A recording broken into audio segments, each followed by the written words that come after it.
NSDB no 03, o dia em que a escolha desapareceu. Existe uma pergunta que costuma aparecer cedo ou tarde quando falamos de dependência. Se a pessoa sabe que aquilo está destruindo sua vida, por que continua? A pergunta parece simples, mas talvez ela revele mais sobre quem pergunta do que sobre quem usa. Porque existe uma fantasia muito popular na nossa cultura. A fantasia de que o ser humano controla a própria vida. A fantasia de que conhecimento produz mudança. A fantasia de que basta querer. E talvez nenhuma dessas fantasias sobreviva muito tempo quando encontra dependência. A literatura de Narcóticos Anônimos descreve a dependência como uma doença que afeta corpo, mente e espírito. A ciência contemporânea utiliza outras linguagens. Fala em sistema de recompensa, fala em dopamina, fala em aprendizagem, fala em memória emocional, fala em reforço comportamental. Mas, curiosamente, ambas apontam para algo parecido. A perda progressiva da capacidade de interromper um comportamento mesmo diante das consequências negativas. E aqui aparece uma questão desconfortável. Talvez a dependência não comece quando alguém usa uma substância. Talvez ela comece quando a substância passa a usar alguém.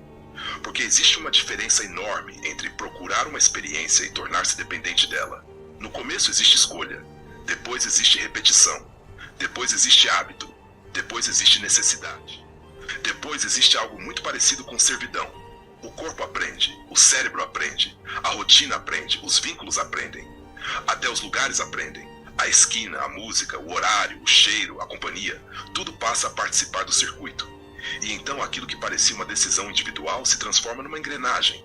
Uma engrenagem biológica, psicológica, social, cultural, material. Enquanto isso, do lado de fora, a sociedade continua repetindo a mesma pergunta. Por que não para? Talvez porque a pergunta esteja chegando tarde. Talvez a pergunta correta fosse: quando exatamente o controle começou a desaparecer? Porque ninguém acorda um dia e decide perder a liberdade.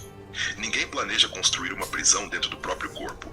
O processo costuma ser lento, silencioso, quase invisível. E justamente por isso tão difícil de reconhecer. Existe outra ilusão que acompanha essa história. A crença de que dependência acontece apenas com drogas. Mas basta observar com atenção. Existem pessoas dependentes de álcool, dependentes de cocaína, dependentes de nicotina, dependentes de apostas, dependentes de compras, dependentes de aprovação, dependentes de telas, dependentes de produtividade, dependentes da própria imagem. Mudam os objetos, permanece a lógica. A busca incessante por algo que promete aliviar uma falta. E talvez seja por isso que a dependência diga tanto sobre a condição humana. Porque ela não revela apenas uma relação com substâncias. Ela revela uma relação com o sofrimento, com o vazio, com a ansiedade, com o medo, com a solidão. E também com uma sociedade que oferece milhares de formas de consumo para cada forma de angústia. Sentiu tristeza? Consuma. Sentiu medo? Consuma. Sentiu fracasso? Consuma. Sentiu solidão? Consuma. A lógica é sempre a mesma. Produzir alívio imediato, mesmo que o preço venha depois. E o preço quase sempre vem.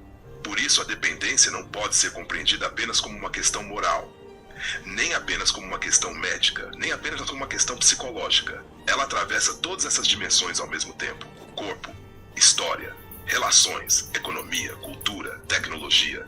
Nenhuma explicação isolada consegue sustentar o fenômeno inteiro. Talvez seja justamente isso que torna o tema tão desconfortável. A dependência expõe uma fragilidade que preferimos não enxergar.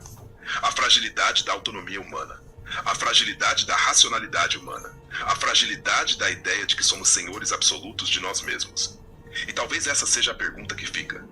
Se tantas coisas disputam nossa atenção, nosso desejo e nosso comportamento diariamente, quanto da nossa liberdade ainda é realmente nossa? Porque a dependência não começa quando alguém perde tudo. Ela começa muito antes, no exato momento em que algo passa a decidir por nós. E quase sempre isso acontece sem fazer barulho, até o dia em que a escolha desaparece. E quando ela desaparece, o problema já não está apenas na substância, está na relação construída com ela. No próximo episódio a pergunta muda. Se a dependência não surge do nada, então de onde ela vem? O que acontece antes da substância entrar em cena? Porque toda história de dependência é muito antes do primeiro uso. E é justamente ali que o próximo capítulo começa. NSDP Alocadorole, mais perto da ignorância.